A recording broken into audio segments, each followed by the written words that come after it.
Chicos, buenos días. Aquí su profesor Luis y hoy vamos a ver otro tema que corresponde a la página 196-197 de nuestro libro llamado Cultura de la Legalidad y Convivencia Democrática.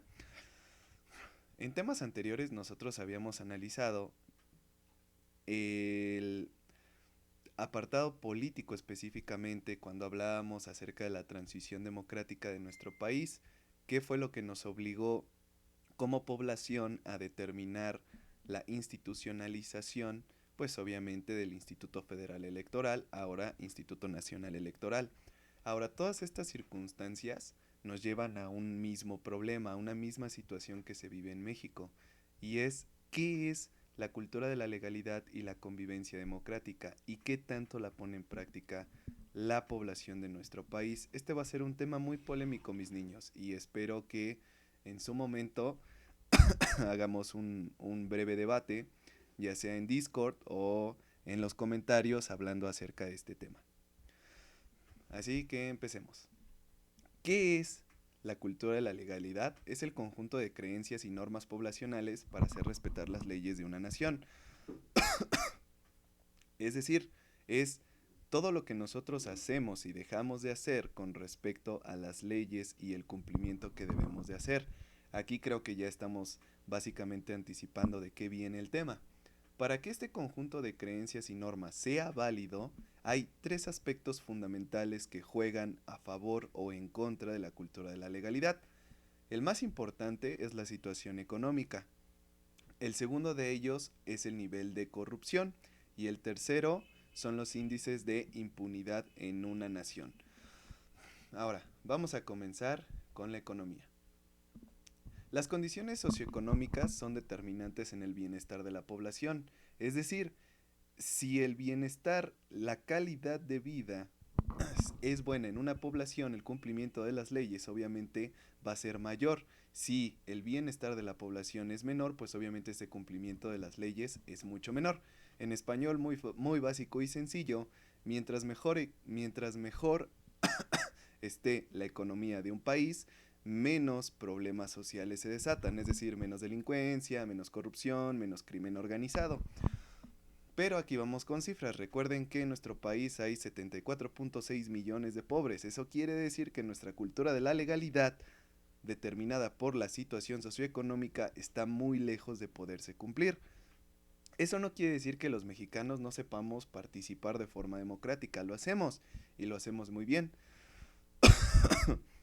De hecho, nosotros lo vivimos en las elecciones pasadas, en el 2018. Ustedes pudieron ser no partícipes directos, pero sí indirectos de cómo los mexicanos, hartos de las políticas económicas de un partido, básicamente todos nos despertamos para votar por un cambio. Este cambio, pues esperemos que se llegue a lograr, pero por el momento tenemos que tener algo bien claro, hijos. México no puede vivir en democracia y no puede entender la cultura de la legalidad sin antes mejorar las condiciones socioeconómicas. Por eso vamos a lo mismo, lo que repitió el presidente en su conferencia, primero los pobres. Eso es muy cierto.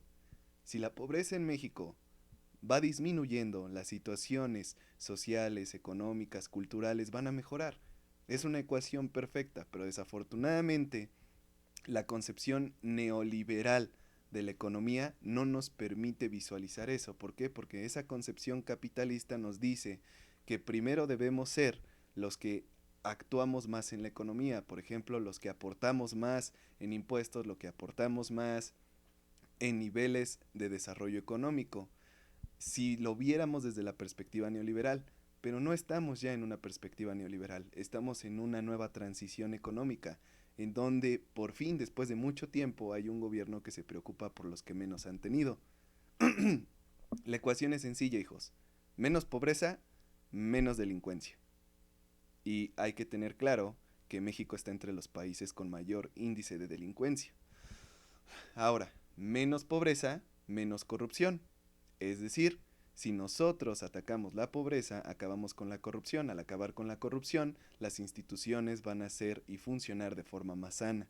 Es por eso que el cumplimiento de las leyes en México es muy bajo, porque nuestro nivel de pobreza es muy alto, hijos. Ahora, hablemos del segundo punto, corrupción. México también está dentro de los países con más alto nivel de corrupción a nivel internacional.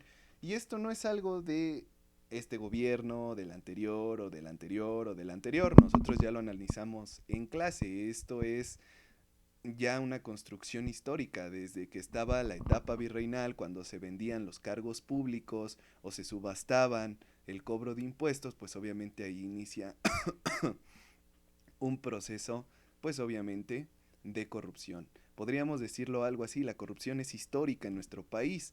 El problema es que nadie ha hecho nada para poder acabarla.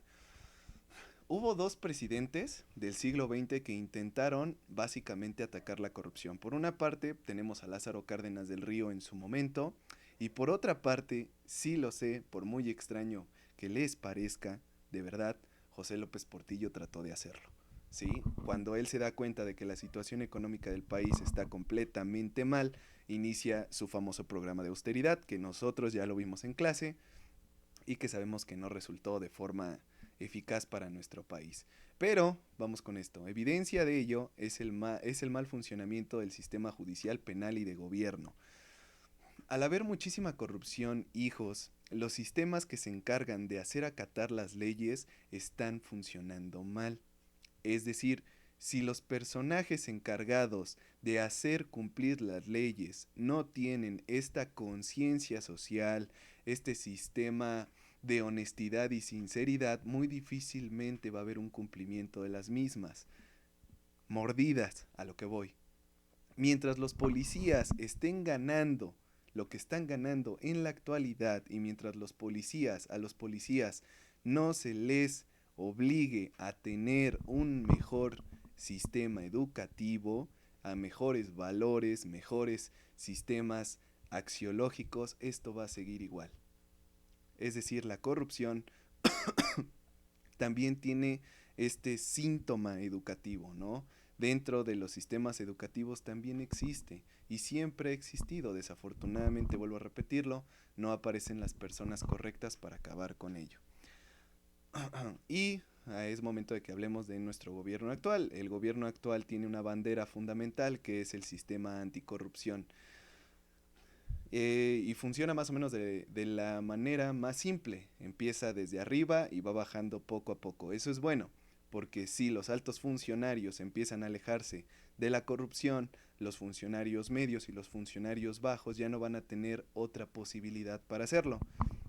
Pero hijos, hay que tener algo bien claro. Esto no es algo que se pueda hacer en un año, en 2 años, en 3 años, en 4 años. No, mis niños. La corrupción en México lleva décadas funcionando. Y para que se pueda acabar, también va a tomar décadas. Entonces hay que ser conscientes con esto.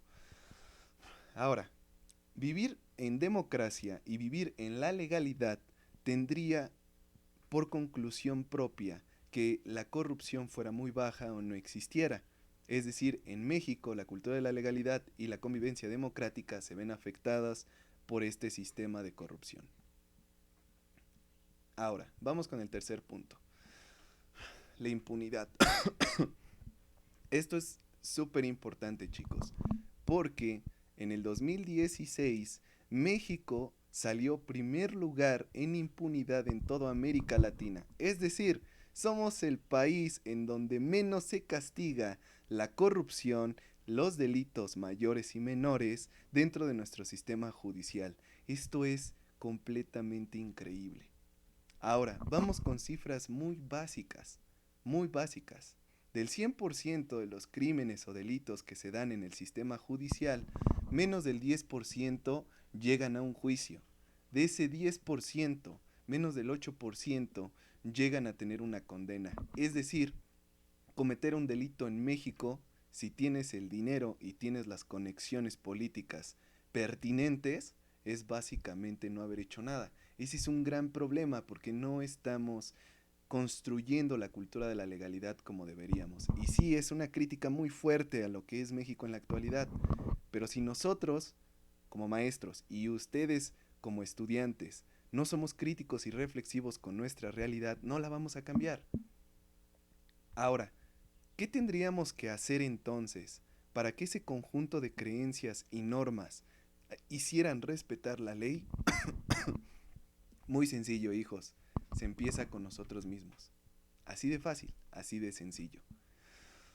Si ustedes desde la secundaria no aprenden que las normas, las reglas y las leyes se deben de respetar, muy difícilmente lo van a hacer cuando sean adultos.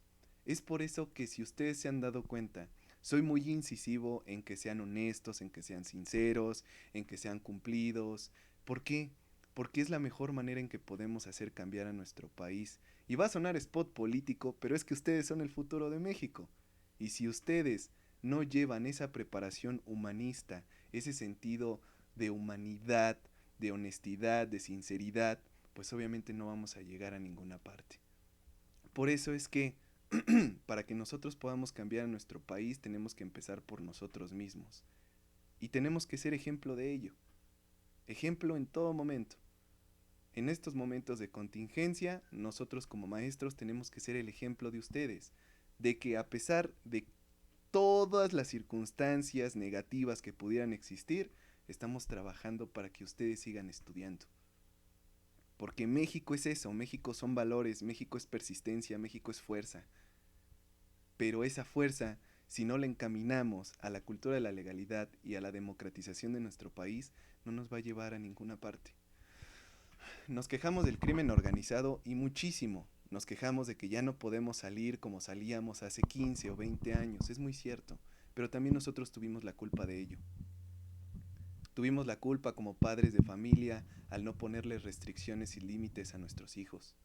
Tenemos culpa nosotros como hijos al no llevar a cabo las normas y reglas fundamentales de la sana convivencia.